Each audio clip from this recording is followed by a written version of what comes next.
When people think about having cows, they tend to think about having cows so they can get more cows. But in reality, we all know that we can get a little bit of moolah from them too. And we also know that the stork brings the human babies. But how do these cows get their calves exactly? Well, that process might be a little bit more complicated. Two things that are absolutely necessary for reproduction are 1, a bull, and 2, a heifer or a cow. So here's the basic overview. Reproduction begins with copulation, which is also known as mating.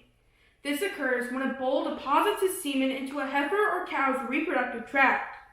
This typically occurs when a female goes into estrus, which is also known as heat. This is when the female accepts the male for breeding. From this, we move into ovulation. The release of an egg cell from the ovary is follicle. This initiates fertilization, the union of an egg and sperm.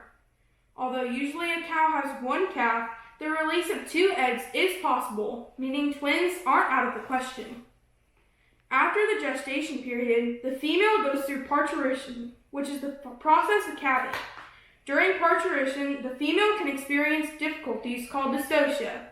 Dystocia can result in trouble rebreeding your female during parturition, and during parturition there are 3 total stages.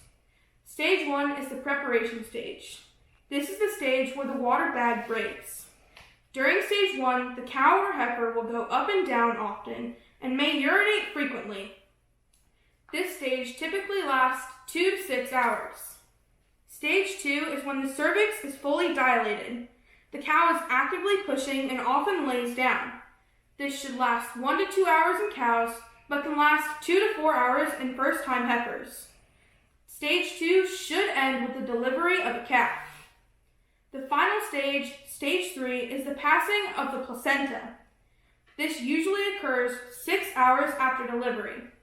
If not passed by 12 hours, vet assistance is highly recommended, but you should never pull on the placenta, as it may result in infection from pieces left behind, which may prevent uterine repair. Though reproduction is still a common practice, artificial insemination, also known as AI, is becoming more popular as a practice in the show cow world. AI is used to get specific desired traits to produce a heifer or bull calf that matches ideal judging standards. For example, doing a simple online search can give me many bull options to breed with my heifer that will produce a quote-unquote perfect calf, rather than just letting a decent bull out into the pasture and letting nature take its course. Having a healthy, happy newborn calf is always a wonderful sight to see. There will be many processes and routines to be used, but in the end, a healthy calf can and will be used for breeding or brought to market. If your calf is a bull calf, one of the first processes they endure is castration. Typically, castration is performed 1 to 3 months after the calf is born, according to Hereford.org. But it can be done as early as the day they're born. There are 3 typical methods of castration, but the easiest and most efficient is using a knife or scalpel when the lower third of the scrotum is cut off.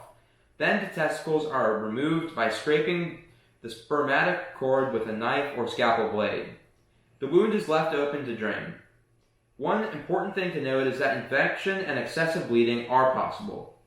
The next 2 methods are considered bloodless. One of these methods uses Burdizo pinchers to clamp and crush the cords above the testicles. Unfortunately, the cords may not all be crushed, so the bull calf will not be fully or truly castrated. In addition, elastrator bands can be placed on or around the scrotum to cut off blood supply.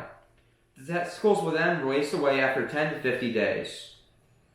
Another process that newborn calves endure is dehorning. This is done at an age of 10 weeks or less, and there are multiple methods that can be used.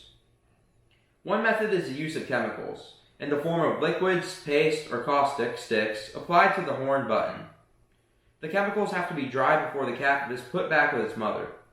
Horns can also be removed with a hot iron for an almost bloodless removal. Finally, calves over 60 days old can be dehorned with spoons, gouges, or tubes. As long as they're watched to ensure the bleeding has stopped from dehorning. Branding is another optional process with your calf, usually done at 2 to 3 months old, with a hot iron or electrical branding iron. Branding liquids are discouraged because they lead to blurry wounds or brands, and they're difficult to heal these wounds and brands. The final process is weaning. This should ideally be done at 7 to 8 months, but should be done when the condition score of the mother reaches under 2.5. The most common and efficient method of weaning is abrupt separation, but there are hundreds of other methods out there. Regardless of what method you use, be sure that you ensure that your calf is going to stay healthy. Having calves is a great experience, but all of the processes should be done safely and correctly to ensure health of your calf, so be careful. There are many different resources compiled for the production of this video, and make sure when you take in reproduction into consideration that you're going to want to make sure that you use all of your practices safely. I know we've spoken a little bit about artificial insemination, but there are several other things that can come into play with new technologies and reproduction, such as usage of EPDs, which can show expected progeny devices from past lineages of cattle families.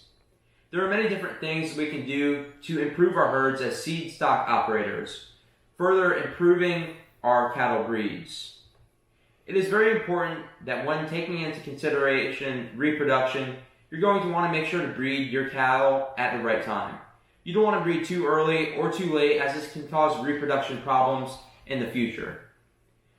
A rule of thumb in the cattle industry is that anywhere from 14 to 18 months is a good time to breed a first calf heifer.